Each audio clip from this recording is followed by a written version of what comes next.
Welcome to our first online Pitzer Faculty Foray. We had 104 alumni and parents register for this event today, so we're delighted that you could be with us. I'm Nancy Tresser-Osgood, Senior Director of Alumni Relations at Pitzer College. With me is Phil Zuckerman, Professor of Sociology and Secular Studies. Phil has been teaching here at Pitzer since 1998, and he's here today to speak with us about his book, Living the Secular Life, New Answers to Old Questions. Phil, thank you very much for being with us. Let's get started.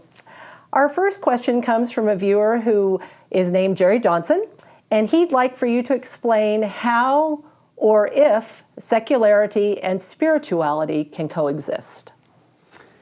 Hi, Jerry. Wow. Secularity and spirituality. How can I answer that succinctly yet thoughtfully? This is what I would say. So basically, when talking about secularity, there's different levels, just like with religiosity. So you can talk about like a belief level, sort of behavior level, and a belonging level. So, for example, if you think about a continuum with religiosity on one end and secularity on the other, on belief, generally we mean belief in supernatural things, entities, beings, spheres, realms, deities. That would be the belief lens. So on that end, if you're leaning towards the religious, you do believe in certain supernatural things. If you lean towards secularity, you don't believe in anything supernatural. With behavior, it's rites and rituals and ceremonies in relation to those beliefs. Do you engage in certain religious ceremonies, body modification, celebrations, et cetera, et cetera? If you're religious, you tend to do that a lot. If you're secular, you don't.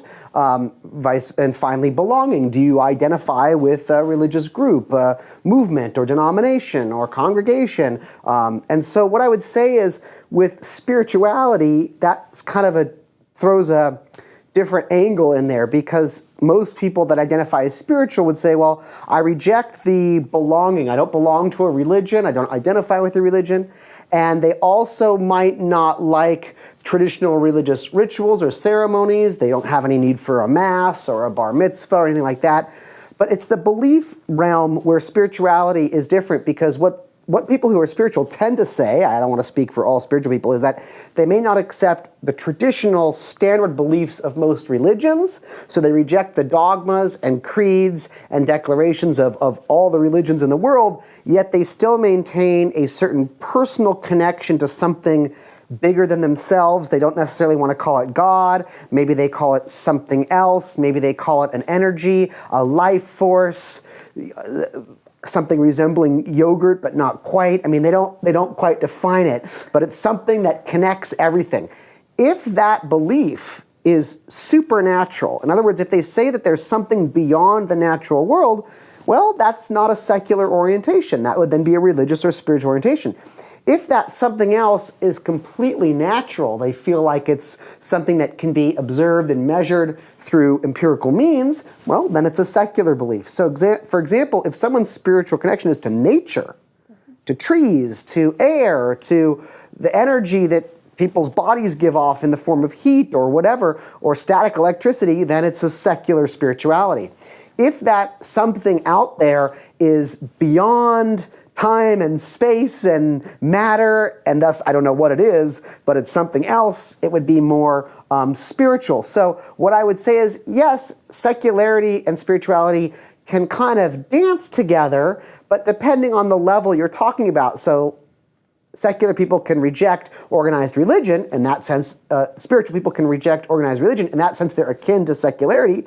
But if spiritual people embrace a supernatural belief in something else, then they would part ways with secularity. Hope that made sense. Okay, all right. I hope so too. Jonathan Tweet is our next question, and he references your comments in the book about the possibility of creating communities for people to come together in a secular framework.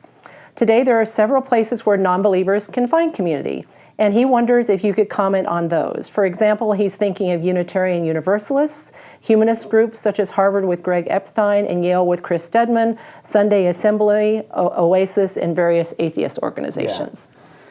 Yeah. Okay, so I think if you're looking for community and you're secular, and you don't believe in anything supernatural, you don't believe in religion, you have various options. And each option has its strengths and weaknesses.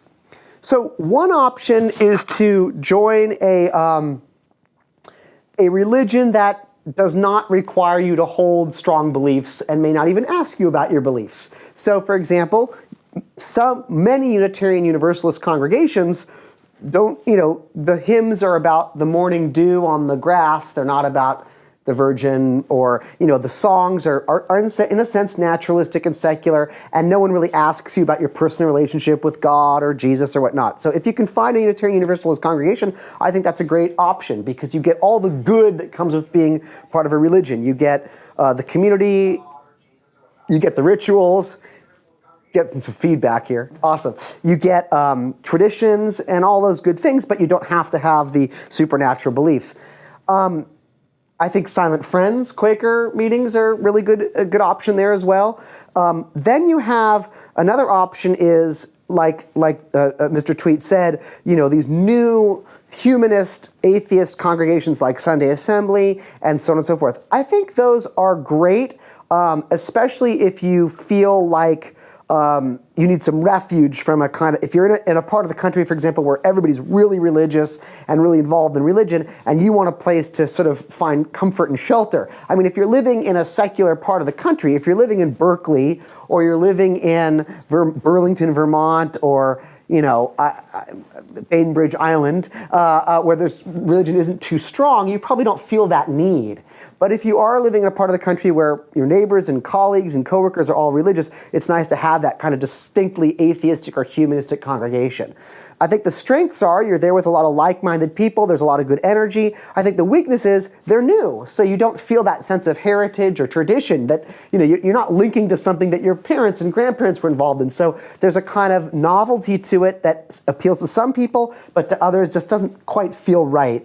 And then, of course, the third option is to find community in some other way that's not about religion or secularity. So a soccer group, something around, a hobby, a political action group, a painting class, a book club. I mean, you can still find community in other ways that are, in a sense, secular, in that they don't have to do with religion, but they're not necessarily predicated on being secular. And again, all of these have their strengths and weaknesses. A fourth option I would say is, if you can find a religion that has just become very secularized. So a lot of Jewish congregations, for example, are Jewish, but they've really shed a lot of the supernatural jargon, and they've become quite modernized. A lot of churches, a lot of Protestant churches here in Claremont, there's a lot of churches. I'm thinking of the Methodist Church on Foothill, or even the Presbyterian Church on Mountain, where, yes, or the Church of the Brethren in Laverne. I mean, yes, it's ostensibly Christian, but the focus is on ethics, community service, progressive values. So if you can sort of stomach the verbiage that still is there, but know that the focus is on other things. So that said, I'll just end with the jury's still out on whether these humanistic and atheistic congregations will last 10 or 15 years or multiple generations. I don't know if we're seeing a kind of fad that kind of burgeoned with the growth of new atheism. I don't know if they will manage to stay. What's the term there? Stick it out for more than one generation. I hope so, if it's giving people a sense of community, but we'll see. The jury is still out on that. Okay, great. Well, Mr. Tweed has another question. He wanted to know if you could talk about group rituals and what role they can, could, or should play in secular lifestyles. That's a great question, because I like rituals, actually. They mark time. If you don't have rituals, time just goes. It just flies. And that's why when you stop to celebrate a birthday or to celebrate a holiday, it causes you to kind of take a moment and stop the rush of daily life and set it aside. Separating time into sort of more sacred time zones and then the more mundane time of everyday life. I also like rituals because they designate sort of life cycle changes, births and perhaps adolescence and marriage and retirement and graduation and death. I mean, these markers in our lives. They also connect you to your ancestors and your descendants if you're part of a certain tradition where your parents and grandparents and possibly your children and grandchildren will do the same thing. So there's this moment of, wow, here I am having my first communion or my confirmation or my bar mitzvah, and I know that my parents had this and my grandparents, and you have this real sense. So there's something very special about that, and I think religion has been a main provider of that throughout much of human history.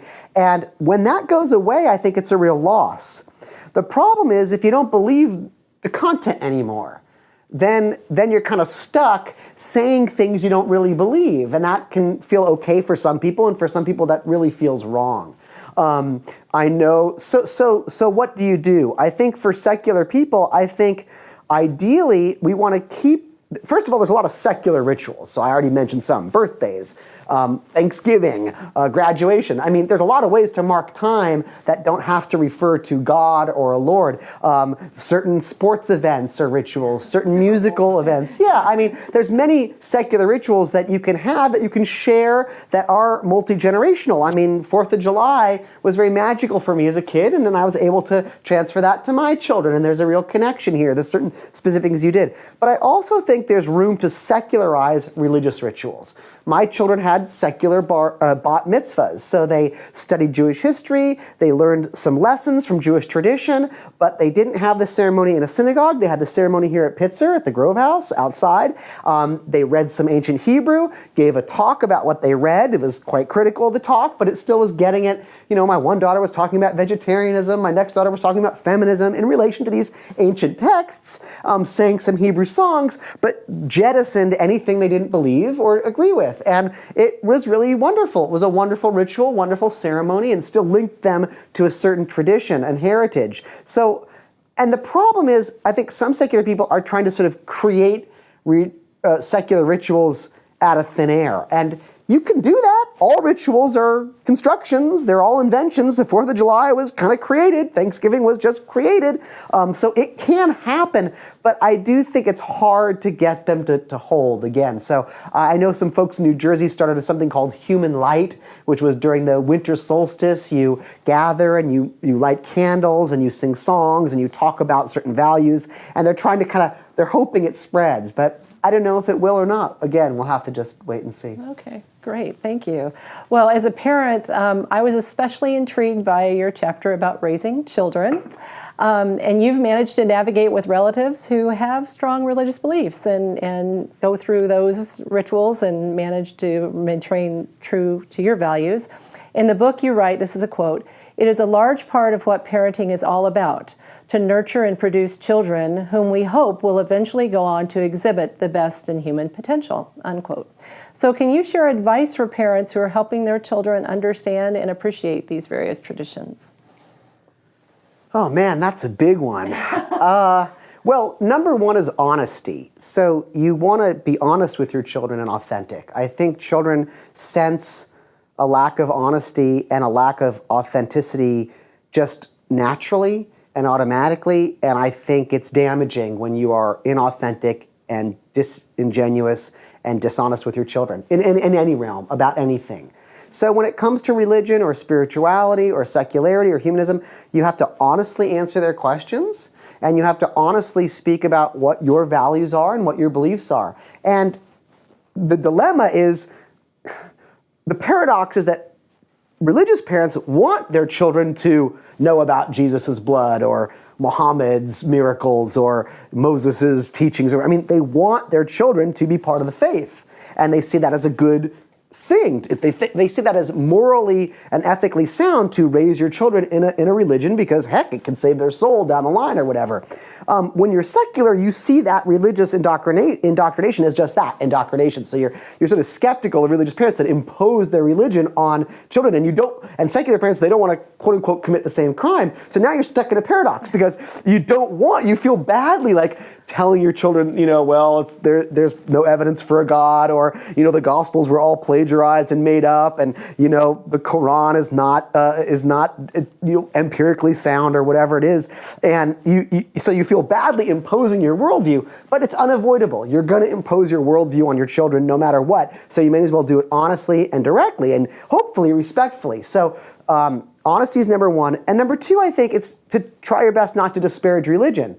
So for example, I haven't always done that well on that front, but I've tried. So one of my good moments was when my daughter came home. She had a friend at school who was Mormon, and they were becoming better and better friends. This was when she was maybe in 4th or 5th grade, and she came one day and she said, well, Papa, you study religion. Tell me about Mormonism. What do Mormons believe?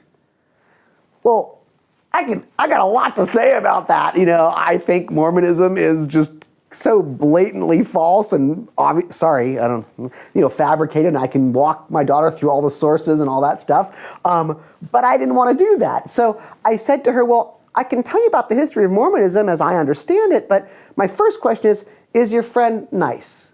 Is she kind? Is she generous? Is she sympathetic and empathetic? all these.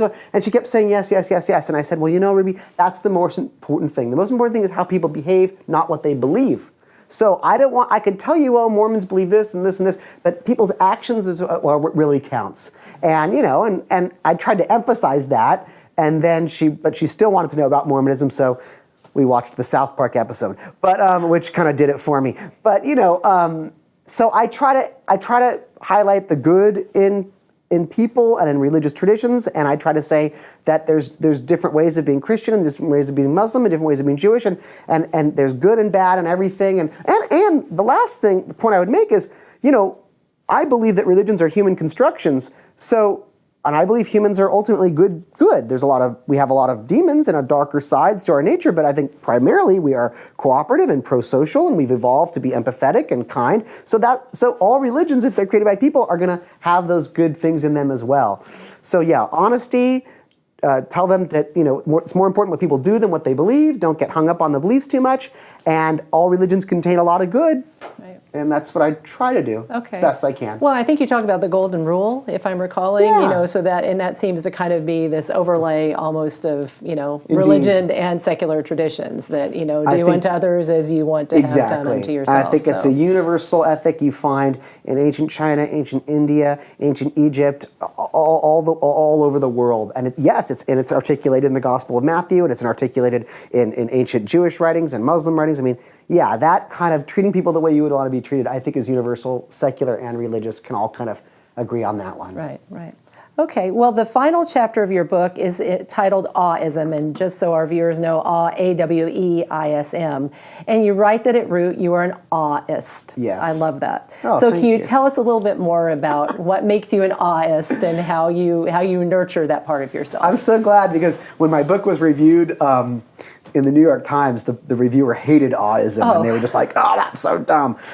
So I'm glad you like it. I did. I guess what I was trying to capture there is just because you're secular doesn't mean you don't feel a sense of magic or wonder or awe in existence. In other words, I don't have all the answers. Maybe there are no answers. I mean, why are we here? The majesty of the universe, the unfathomability of time and space, and just I'm not a poet, but I was trying to express a certain poetic orientation to the world that I think is at root just many of us feel just being alive. You can't avoid it, whether it's source is nature or connecting with other people or music or art or love. I mean, there's times in my life where I just feel a deep, profound transcendence or a feeling of connection or a feeling of awe, and they're often fleeting. I'm not walking around that way all the time, but those moments are very important parts of my life. And the difference, I guess, for me and a religious person is a religious person might have such an experience and be like, aha, that's God. Aha, I've been touched by an angel. Aha, I just connected with the great being. I don't make that leap. I feel like that's unjustified. I don't know what's going on there. I know I feel those feelings of awe. I enjoy them. I appreciate them. They give some meaning to my life. but I stop there. I don't see them as evidence of proof of something. And someone could easily show me that it was just a brain, neurological, I don't know, dopamine or oxytocin just fired in my brain. All right, whatever. Like, the source is not as important to me as the experience of it. But I think that for religious people, there's often this notion of like, oh, well, if you don't believe in God and you're not religious, I mean, the world must just be such a dismal place. I mean, what, you only believe in math? It's like, I'm terrible at math. Like, it's not, I believe empirical claims need to be substantiated by evidence, but that doesn't mean my whole life is one giant, laboratory where I'm just testing things. And, it's this notion of there is awe and wonder that is, I think, experienced by everyone, and some people in great degrees, some people in small degrees. And I wanted, if someone asks, when someone says, what are you? And you say you're an atheist, that says what you aren't. It says you don't believe in God. And if you say you're agnostic, that means, you don't know. Maybe there's a God, maybe there isn't. Humanism is good because it says, yeah, I believe in the potential of humans to do good on this planet. And I believe in, so I like humanist, but humanist, I wanted something that was a little bit more cosmic. So awist kind of like nailed it because it said, I believe in awe, I believe in mystery, I believe in wonder. They're profound. I experience them. And you can be secular. And maybe that gets to Jerry's kind of like secular, spiritual nexus. I don't know. All right, great. Well, Phil, thank you very, very much for being with us today and talking about your book, again, Living the Secular Life. And thank you to the many alumni and parents who joined us this evening. We plan to offer future online faculty forays, so please watch your email for that information. Sending you all warm wishes from campus here in Claremont. Provida Futuri, and goodbye.